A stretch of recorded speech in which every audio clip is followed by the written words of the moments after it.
Bonjour et bienvenue à vous qui avez choisi l'énergie de la lavande pour vous accompagner durant ce mois d'octobre 2021.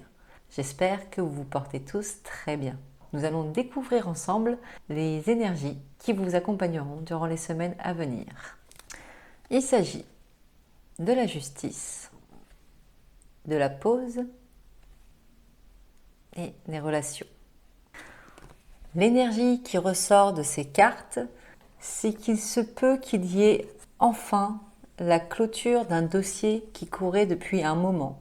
Donc ça peut être une histoire de divorce, de séparation, de clôture d'un contrat qui a peut-être traîné suite à une mésentente avec votre patron, ou ça peut tout simplement être la clôture d'un chapitre de votre vie. De ce fait, vous allez peut-être avoir le besoin de prendre un moment pour vous, de vous mettre un peu sur pause pour faire un peu d'introspection et surtout pour digérer les étapes qui se sont passées. La relation qui était peut-être en attente de cette clôture de divorce va pouvoir enfin germer. Vous allez enfin pouvoir vous montrer au grand jour. Pour ceux qui ne sont pas forcément dans une relation, vous allez enfin pouvoir vous projeter, recréer de nouveaux projets et vous donner la possibilité de nouvelles aventures à tous les niveaux. Donc c'est très bien, c'est une belle énergie qui s'ouvre pour vous en ce début d'octobre. On clôture les choses du passé pour pouvoir laisser germer un futur plus agréable et qui est en adéquation avec vous. Allons voir le challenge qui vous attend pour ces semaines à venir. Il s'agit des limites. Pour la plupart, vous allez sortir d'une période un peu tumultueuse où beaucoup de choses dans votre vie auront pris un nouveau tournant. Là, ce que l'on vous demande, c'est de mettre en place de nouvelles limites, de ne pas laisser entrer les personnes qui peuvent vous être néfastes ou qui peuvent vous ralentir sur ce nouveau cheminement. Et permettez-vous aussi de vous restructurer.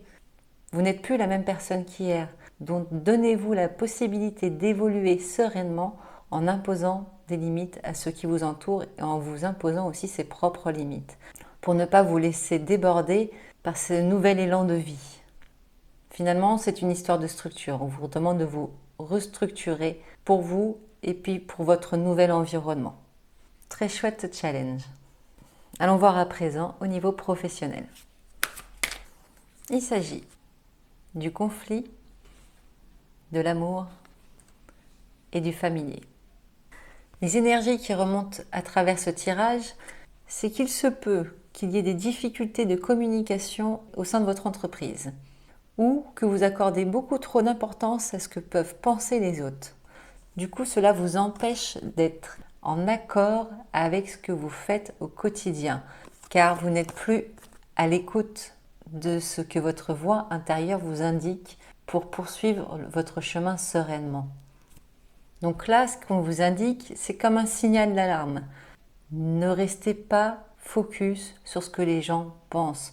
Recentrez-vous sur votre cœur et sur le chemin que vous avez à suivre. Ne vous épuisez pas à écouter les cancans. Ça n'a aucun intérêt. C'est de l'énergie perdue inutilement.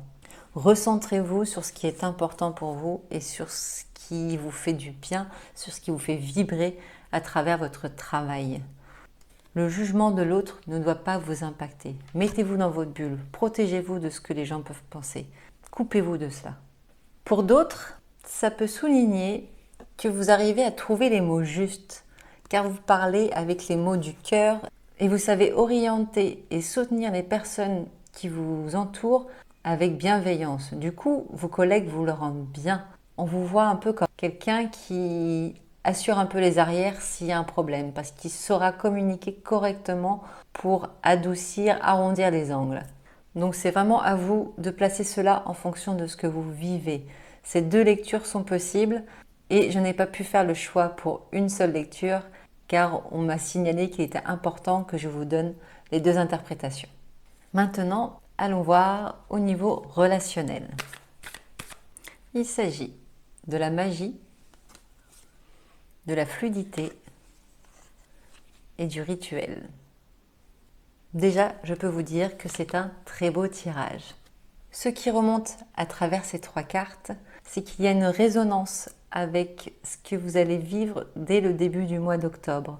Vous allez retrouver cette magie, cette étincelle de vie qui s'était peut-être un peu éteinte ces derniers temps, car vous étiez trop dans cette phase de bouclage de dossiers, de divorce ou autre. Et vous aviez oublié que vous avez cette magie intérieure et vous pouviez vibrer dans votre quotidien sans problème. Et de ce fait, vous vivez les choses avec plus de légèreté. Les événements vous glissent un peu plus dessus. Vous n'apportez pas d'importance à ce qui n'en a pas. Vous retrouvez un bien-être et un plaisir d'être. Et cela se sent à travers cette carte du rituel. Vous êtes de nouveau aligné avec vos plaisirs, aligné avec les gens que vous fréquentez, aligné peut-être aussi dans votre nouvelle relation. Vous sentez que vous êtes à votre place. Ça frétille. Peut-être que certains auront envie justement de se lancer dans ces rituels pour remercier de ce nouveau passage, afin de pouvoir invoquer de nouvelles opportunités, de nouvelles rencontres. Tout cela se relie à l'énergie du début du mois et représente vos relations sous un ciel absolument radieux, lumineux et apaisant. Magnifique. Nous allons compléter ce tirage en allant voir quelle pierre peut vous accompagner durant les semaines à venir. Et voilà, l'améthyste. Je libère ma créativité et mon intuition. Impeccable pour compléter le tirage de ce mois-ci. Elle va pouvoir vous accompagner dans la bascule que vous avez vécue dès ce début de mois et vous maintenir centré sur les objectifs que vous souhaitez mettre en place et soutenir votre cœur, votre voix intérieure sur les différentes étapes que vous allez encore devoir passer dans les temps à venir. Voilà, chers amis, si une autre fleur vous a attiré au moment de faire votre choix, n'hésitez pas à vous rendre sur cette vidéo afin de complémenter ce qui a été dit durant cette guidance. En attendant, je vous souhaite tout le meilleur et je vous dis à très bientôt.